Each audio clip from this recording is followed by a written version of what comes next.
हाँ देखिए वीडियो, अब हम आपको पढ़ा रहे हैं विद्युत द्विध्रुव के निरक्ष पर विद्युत क्षेत्र की तीव्रता। निरक्ष पर विद्युत क्षेत्र की तीव्रता ज्ञात करते हैं। तो मान लीजिए कोई यह द्विध्रुव है, एक आवेश है -q और एक आवेश है +q। दोनों आवेशों के मध्य की दूरी है, ये मान लीजिए कितना है 2a है। कितनी है 2a। इनका मध्य बिंदु, ये मान लीजिए इसका मध्य बिंदु है, इस मध्य बिंदु O है। O से ये निरक्षीय माने अक्षीय रेखा के लंबवत क्या होती है निरक्षीय रेखा।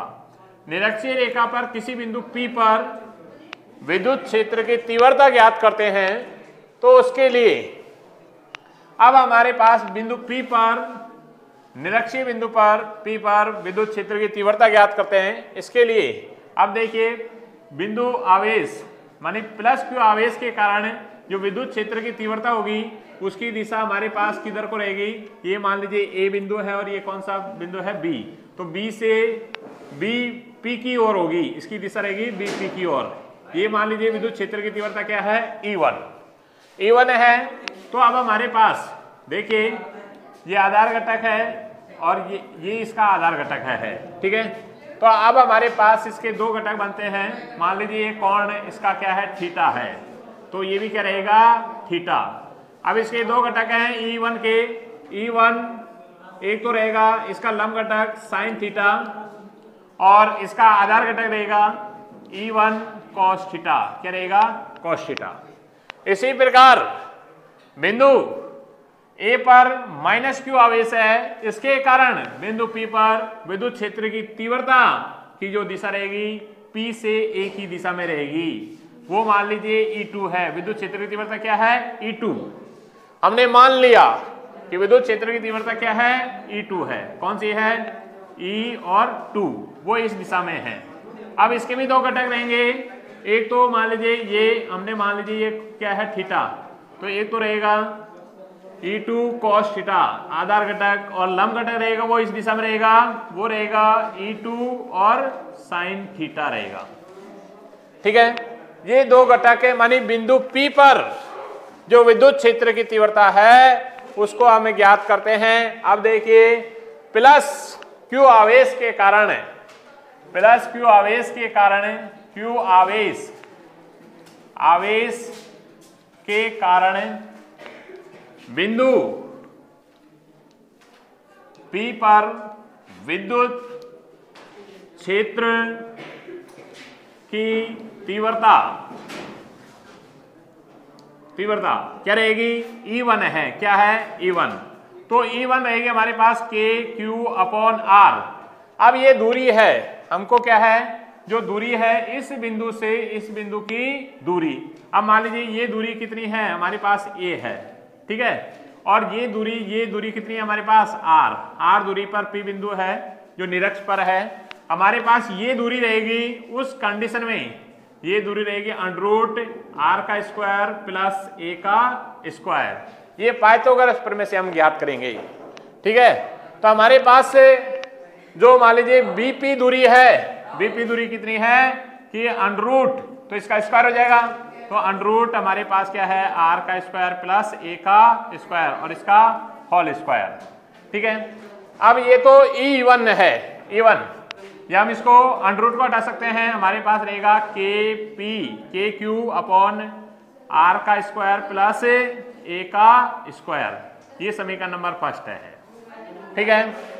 इसी प्रकार -q आवेश के कारण जो इसकी दिशा है E1 के कारण, +q आवेश के कारण इसकी दिशा है, दिशा रहेगी BP की दिशा में, B से P की दिशा में, P की और, ठीक है। दूसरा देखिए हमारे पास -q आवेश के कारण विद्युत क्षेत्र बिंदु P पर विद्युत क्षेत्र की तीव्रता, विद्युत क्षेत्र की तीव्रता, वो विद्युत क्षेत्र की तीव्रता हमने मान लिया क्या है E2 है। E2 क्या रहेगी हमारे पास इस कंडीशन में? E2 है वो है हमारे पास k q अपॉन, अब ये भी दूरी है P से A की दूरी, वो भी क्या रहेगी अंडर R का स्क्वायर प्लस A का स्क्वायर और इसका होल स्क्वायर, क्या हम लिख सकते हैं k q अपॉन R का स्क्वायर प्लस A का स्क्वायर। ये समीकरण नंबर 2। दिशा इसकी जो रहती है, दिशा वो रहती है P से हमारे पास A की और P से A की ओर रहती है, अर्थात बिंदु P पर प्लस Q आवेश के कारण जो विद्युत क्षेत्र की तीव्रता की दिशा और माइनस Q आवेश के कारण विद्युत क्षेत्र की तीव्रता की दिशा एक दूसरे के, ये क्या है एक दूसरे के विपरीत हैं। परिणाम में विद्युत क्षेत्र की तीव्रता तो समान है, लेकिन इनकी दिशाएं क्या हैं, अलग अलग हैं। अलग अलग हैं तो इनके घटक हमने घटकों रूप में इसको संयोजित किया, तो इनको घटकों के रूप में विभाजित किया। तो E1 को हमने E1 sin थीटा लंब घटक और E1 cos थीटा आधार घटक है। इसी भी प्रकार E2 के भी दो घटक बने, E1 cos थीटा आधार घटक और E2 sin थीटा लंब घटक। तो समीकरण 1 और 2 से, समीकरण 1 व 2 से, अरे बातें नहीं, 1 व 2 से हम कह सकते हैं कि E1 का परिणाम बराबर होता है E2 का परिणाम। परिणाम तो बराबर है लेकिन दिशाएं क्या है, विपरीत हैं। तो उस कंडीशन में हमारे पास बिंदु P पर, अब देखिए बिंदु P पर जब E1 का साइन घटक और E2 का साइन घटक मान लंब घटक एक दूसरे के विपरीत हैं, अतः ये दोनों एक दूसरे को क्या कर देते हैं, निरस्त कर देते हैं। P पर जो कुल विद्युत क्षेत्र की तीव्रता होगी वो E1 का आधार घटक और E2 का भी आधार घटक के योग के तुल्य होगा। अर्थात बिंदु P पर कुल विद्युत क्षेत्र की तीव्रता, बिंदु P पर कुल विद्युत क्षेत्र की तीव्रता अगर हम ज्ञात करेंगे तो उस कंडीशन में हमारे पास क्या रहेगा, देखिए बिंदु P पर कुल विद्युत क्षेत्र की तीव्रता, बिंदु P पर कुल विद्युत क्षेत्र की तीव्रता वो रहेगी हमारे पास E बराबर से E1 cos theta plus E2 cos theta के बराबर रहेगी। उस कंडीशन में E1 और E2 दोनों बराबर हैं, तो हमारे पास E1 और E2 दोनों बराबर हैं, तो हमारे पास यह लिख सकते हैं, जब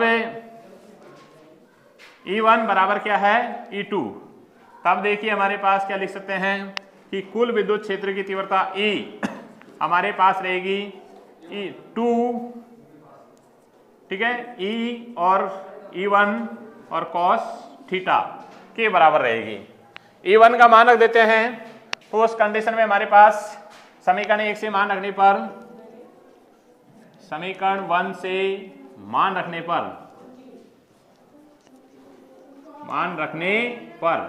मान रखते हैं तो E बराबर से हमारे पास 2 E1 का मान था हमारे पास k q अपॉन और हमारे पास था R का स्क्वायर प्लस A का स्क्वायर, ठीक है, और ये cos थीटा, ये हमारे पास बता है।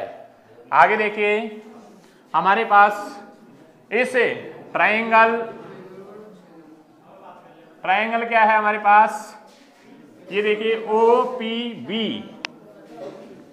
OPB में, इस ट्रायंगल में देखिए हमारे पास लिखते हैं cos थीटा बराबर क्या होता है, आधार बटे करण। इसमें OPB में आधार है ये OB और करण क्या है BP, तो आधार बटे करण हम डायरेक्ट लिख देते हैं, आधार क्या है A, OB क्या है A और करण क्या है हमारे पास अंडर रूट R का स्क्वायर प्लस A का स्क्वायर, ठीक है। ये मान हम समीकरण नंबर इसको 3 दे देते हैं। समीकरण 3 में मान रखने पर, समीकरण 3 में मान रखने पर रखने पर मान रखते हैं तो हमारे पास देखिए उस कंडीशन में क्या आता है, E बराबर से 2KQ और क्या है हमारे पास अंडरूट बटे R का स्क्वायर प्लस A का स्क्वायर। कॉस थीटा का मान रखते हैं तो कॉस थीटा का मान क्या है, A अपॉन अंडरूट R का स्क्वायर प्लस A का स्क्वायर। ठीक है, ये मान है। या हम इसको उस कंडीशन में देखिए E बराबर से हम लिख सकते हैं K Q और 2A लिख सकते हैं बटे हमारे पास देखिए जिसकी पावर कितनी है 1 और इसकी पावर कितनी है 1/2, तो हम इसको लिख सकते हैं R का स्क्वायर प्लस A का स्क्वायर और उसकी पावर कितनी हो गई 3/2। उस कंडीशन में ये रहेगा। आगे देखो हमारे पास और देखिए P बराबर से द्विध्रुव आघूर्ण जो होता है P बराबर से क्या होता है Q और 2A बराबर क्या होता है P। तो P क्या है, द्विध्रुव आघूर्ण। तो E बराबर से हम मान रखते हैं K और क्या है Q 2A को हम क्या लिख सकते हैं P अपॉन नीचे देखिए हमारे पास ये हमारे पास बचा है R का स्क्वायर प्लस A का स्क्वायर और उसकी पावर कितनी है 3/2। ठीक है, जब R का स्क्वायर इसमें से कॉमन ले लेते हैं, E बराबर से हमारे पास KP अपॉन R का स्क्वायर कॉमन लिया स्क्वायर या R का स्क्वायर कॉमन ले लिया और उसकी पावर कितनी है 3/2। हमारे पास 1 प्लस A का स्क्वायर बटे R का स्क्वायर, A का स्क्वायर बटे R का स्क्वायर और उसकी पावर 3/2। जब R ग्रेट है A से, तब हमारे पास A का स्क्वायर बटे R का स्क्वायर को हम क्या है नगण्य मान सकते हैं। उस कंडीशन में हमारे पास E बराबर से हमारे पास आएगा E बराबर से क्या रहेगा K P अपॉन R का क्या है, R का देखो ये 2 से 2 कैंसिल हो जाएगा, R की पावर कितनी बची है Q और इसको नगण्य मान रहे हैं तो 1 से मल्टीप्लाई होगा तो ये राशि आ जाएगी। तो ये निरक्ष पर क्या है विद्युत क्षेत्र की तीव्रता को व्यक्त कर रहा है। समीकरण नंबर 4 द्विध्रुव के निरक्ष पर विद्युत क्षेत्र की तीव्रता को व्यक्त करता है। और यदि हमारा ये वीडियो आपको पसंद आया हो तो इसे लाइक और सब्सक्राइब अवश्य करें। Thank you.